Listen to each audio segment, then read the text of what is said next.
खद्दर सुई रेशमी धागा एक पागल दिमाग तो जेड़ा के कमाल हैगा. This is a Punjabi song written for Phulkari. Hello and welcome to my channel where I explore the world one craft at a time. Today we will be discussing a hand embroidered art which is famous not just in India but also worldwide. Yes, it is the art of Phulkari. Although Punjab, Haryana and Rajasthan hold the GI tag for Phulkari, its roots can be traced back to the Punjab region of undivided India. It is said that when a girl child was born, her grandma would start embroidering a Phulkari dupatta so that she could gift it to her on her wedding day.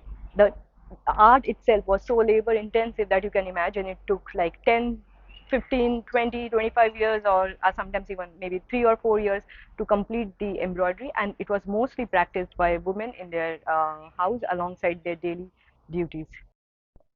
It's a misconception that Phulkari stands for flower work or it has got something to do with flowers. The root of this word is highly contested and there is no documented proof on how and where this originated. We could likely think of Phulkari as an umbrella term for a kind of embroidery. And depending on the coverage area, the motifs, the kind of stitch, what is the color of the base fabric, or some themes used, it has various names. When the embroidery is so dense and intricate that the base fabric is not even visible, it's known as bag. So this kind of Phulkari embroidery is referred to as bag Phulkari.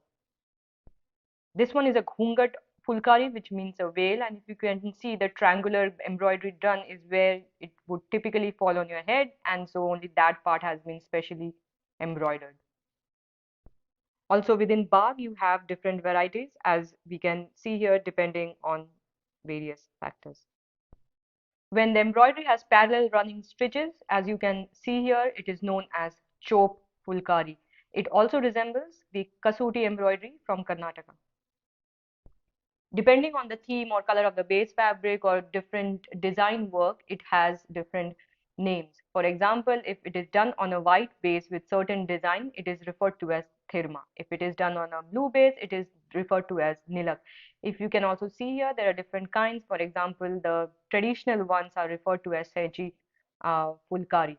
This one has parrots on it, so is referred to as Tota Phulkari. So depending on the theme and whatever is used, you can see these are the various kinds of Phulkari that's available.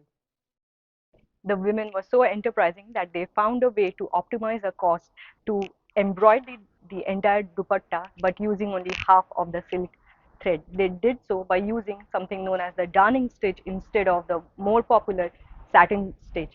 So if you can see here, this is a Parsigara embroidered fabric. This is a satin stitch, while this is a darning stitch. However, if you see, it both looks same, but from the back, if we see on the reverse, this uses more thread than this. So in satin stitch, you take the needle through the fabric, like through the reverse side of the fabric, and you can imagine doing the stitch like this so that the front and the back almost resemble the same. Whereas in darning stitch, the thread is only used at the front side. However, at the back, it is not used. So you just, take it out from the front. Doing this, you can imagine, instead of 1 meter of silk thread, only half a meter was used, and this is how innovative they were to produce a similar effect in half of the cost. The traditional way of making a Phulkari does not involve hoops or using a cord or tracing the pattern for that matter. So you might be wondering then how would they do it? So for that purpose, khaddar or khadi was used.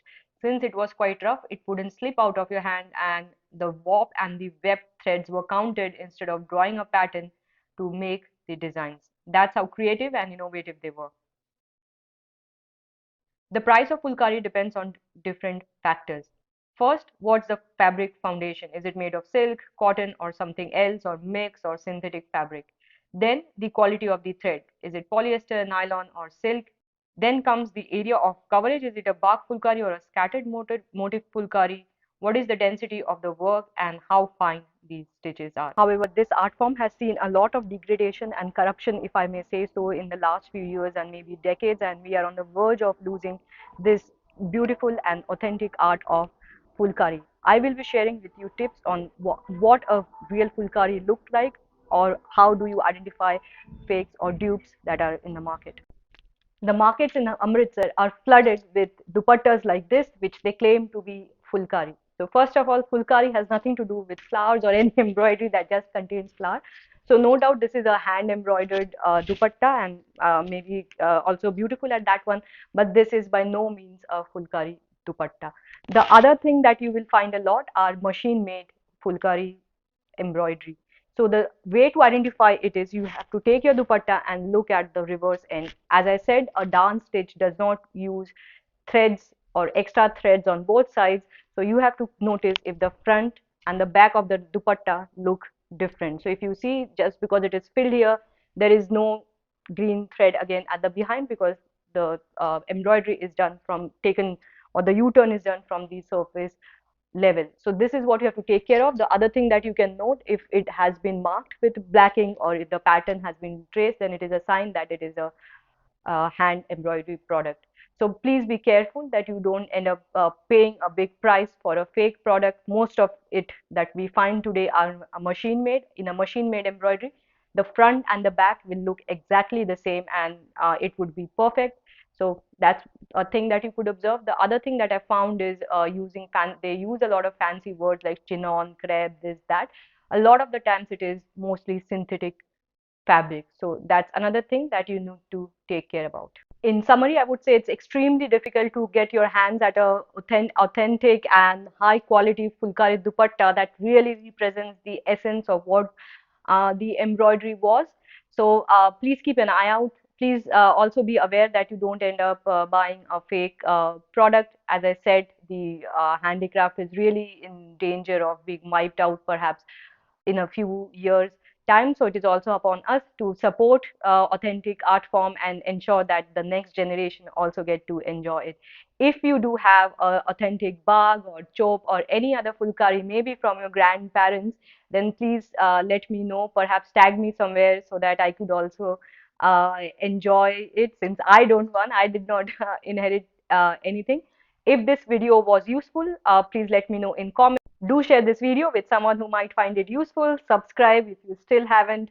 And until next time, may peace be with you. I will be back with more such videos.